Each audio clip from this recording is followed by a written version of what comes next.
যাত্রা হবে, নাটক হবে, গান হবে, সিনেমা হবে, কবিতা আবৃত্তি হবে। শিবির করলে টাকা দিয়ে লেখাপড়া করতে হয় না, ব্যারিস্টারি পর্যন্ত বা আল আজহার বিশ্ববিদ্যালয় পর্যন্ত। বিএনপি চাঁদাবাজি করতেছে, বিএনপি দুনিয়া শেষ করে দিতেছে। কিন্তু বৈষম্য বিরোধী ছাত্র আন্দোলনের নেতৃত্বে ফ্যাসিস্ট সরকারের পতন হয়েছে, আপনাদেরও সম্পৃক্ততা তো অবশ্যই ছিল, কিন্তু আমরা দেখছি যে বিএনপির অনেক নেতাকর্মী এই ছাত্রদের বিরুদ্ধে কথা বলছে। এটা কি আসলে ঠিক কিনা? কার বিরুদ্ধে? শিক্ষার্থীদের বিরুদ্ধে, সমন্বয়কদের বিরুদ্ধে। শিক্ষার্থীদের বিরুদ্ধে কথা বলবে কেন?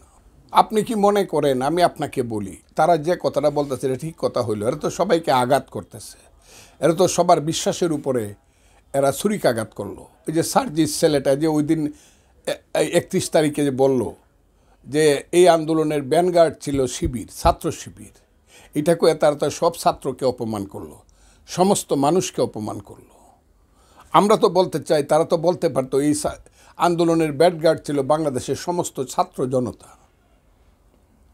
শুধু ছাত্র ছিল। এবং আমার কাছে মনে হয় বাংলাদেশে যাকে আমরা বটগাছ মনে করি, বটগাছের চেয়ে উঁচু মনে করি, কইরা যাকে বিনা প্রশ্নে আইনা বাংলাদেশের মানুষ তাকে প্রধান উপদেষ্টা ইউনূস সাহেব যখন কথা বলে, শুধু বলে বৈষম্য বিরোধী ছাত্র আন্দোলন সব করছে এবং তাদের নেতৃত্বেই সব, এইটা কয়ে তো তাদেরকে আরও বেশিও করতেছে।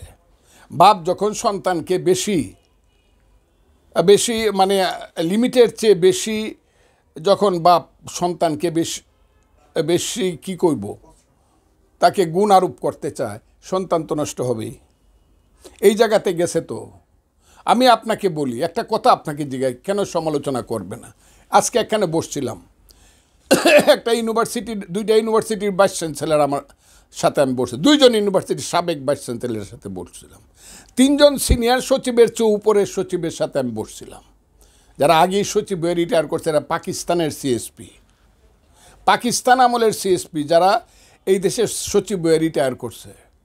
তারা আমাকে বলল যে 2 দিন আগে একটা মিটিং নাকি হয়েছে, সেই মিটিংটা যদি সত্য হয় আমার কাছে তো কান্না আসে। একটা ছেলে বৈষম্য বিরোধী ছাত্র আন্দোলনের 2 জনের একজন, সে মিটিং করতে সেই হলো প্রধান অতিথি, বড় করে হেডিং তার পত্রিকায়, আর পিছনে বৈশা রয়েছে কৃষি বিশ্ববিদ্যালয়ের ভাইস চ্যান্সেলর। এটাই কি হয়? এটাই কি হওয়া উচিত এই দেশে?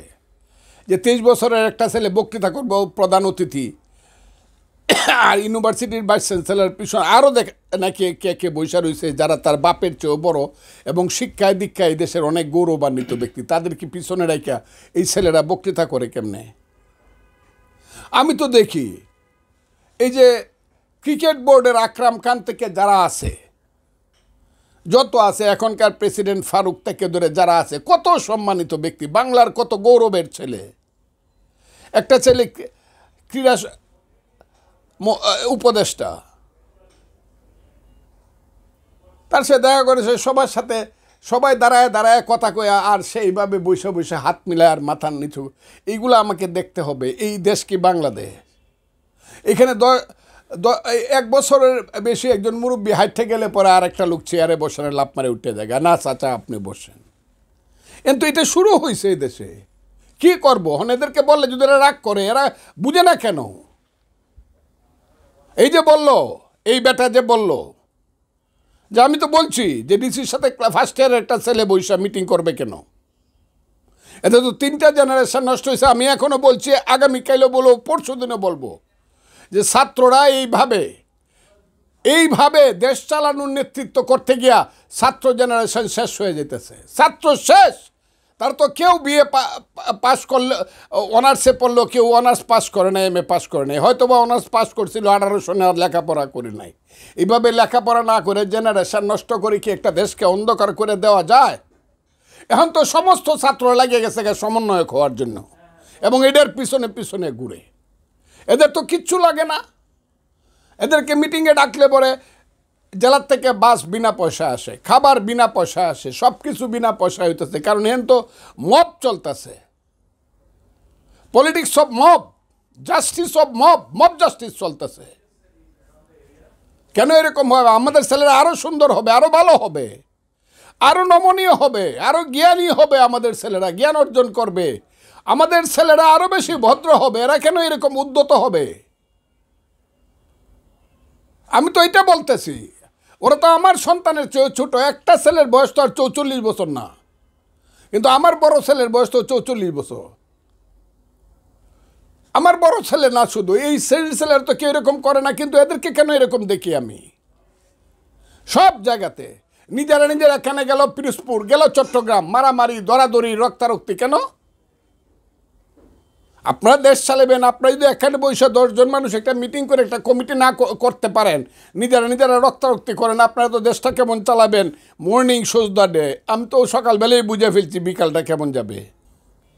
কাজে আমি তাদেরকে দুর্নাম করার জন্য কথাগুলো বলছি না, তারা যাতে রেকটিফাই হয়, সংশোধন হয়, আগামী দিনে সুন্দরভাবে যাতে তারা দেশটা যোগ্য হিসাবে দেশ চালাতে হবে, সেই কারণে আমি তাদেরকে কথাগুলো বলি।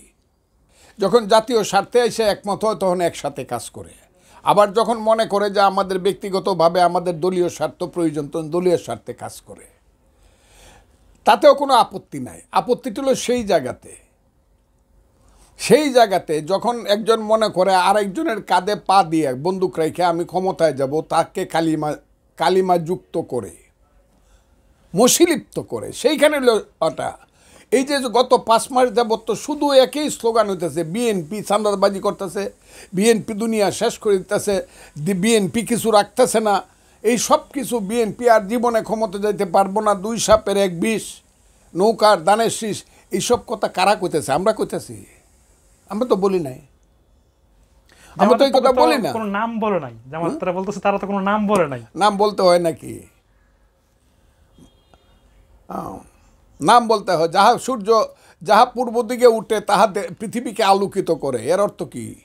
এর নাম কি? এটা কি কোন লাগে নাকি?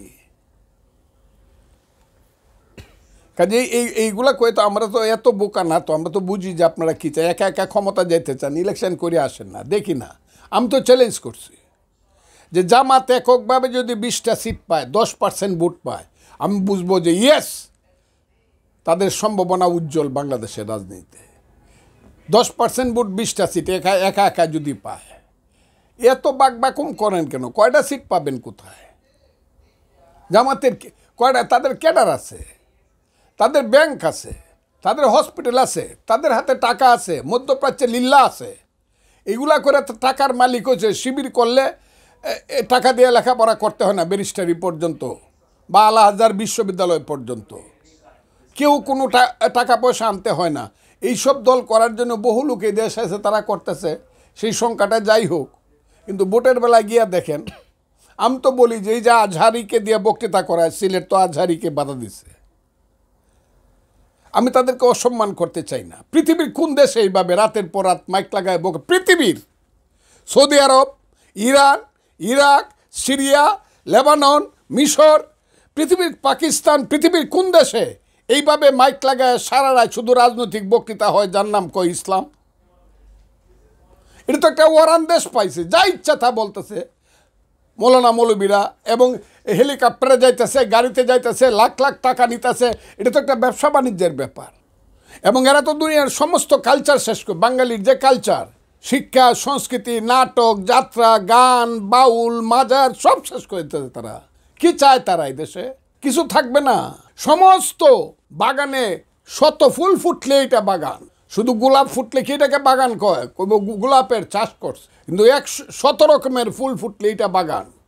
এই দেশে যাত্রা হবে, নাটক হবে, গান হবে, সিনেমা হবে, কবিতা আবৃত্তি হবে, মিলাদ শরীফ হবে, ওয়াজ মাহফিল হবে, দিনের পর দিন সংকীর্তন হবে, দুর্গা পূজা হবে, ঈদ হবে। তাইলে তো এটা বাংলাদেশ। কি করতে চান দেশটাকে? আমি তো সেই বাংলাদেশ চাই। এখানে যেমন গান থাকবে, পুবালি হাওয়া পশ্চিমে যাও কাবার পথে বইয়া, যাওরে বইয়া সেই গরিবের সালাম কানি লইয়া, তেমনি গান থাকবে ভ্রমর কয় গিয়া, শ্রীকৃষ্ণ বিহনে আমার অঙ্গ যায় জ্বলিয়া রে ভ্রমর কয় গিয়া। সব থাকবে, কেউ কাউকে বাধা দেবে না।